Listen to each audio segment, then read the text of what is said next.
Well, first of all, I'm very excited to be here, and I welcome all the participants of Skip Spain, and I'm very happy to have you be a part of Skip. I also want you to know that I'm committed as the CEO Executive Director to make sure that you get what you need out of the organization, that you have the opportunities to network on an international basis, and that you have access to all of the tools and things that you need so that you're not just working here in Spain as part of the Skip community, but you belong to the international community as well. So welcome, and I'm excited. I think there are many skills. I mean, first of all, you have to have good analytic and search skills, good ability to solicit information, but also to search information in public secondary sources. But I think the most important thing today are the analytic and visualization skills in order to pull a multitude of pieces of data and information together and really tell a story very quickly to an executive.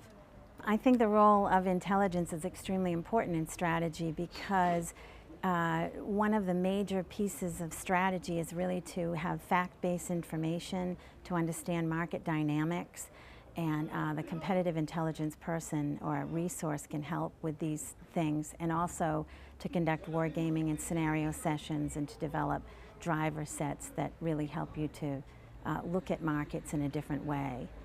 I think it's becoming more important, and it's growing much faster in some areas of the world than it is in others, and it's more mature in some areas than it is in others as well.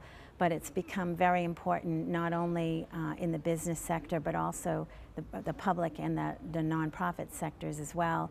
And in business, because it's important for governments to understand the economics of different regions as well, because we're all in a global market here, and we need to understand the global economic situations in various parts of the world. So it's very important in government, profit, and nonprofit companies as well.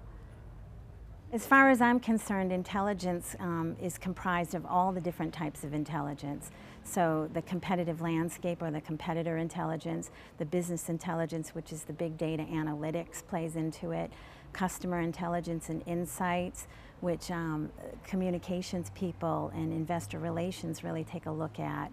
And also really looking at the competitive technical environment as well. And you need to fuse all of those pieces of information and all of that intelligence together in order to tell a story. And I left out economic intelligence, which is a very big piece of it as well. You can't just look at competitors in a market and really think you understand a market.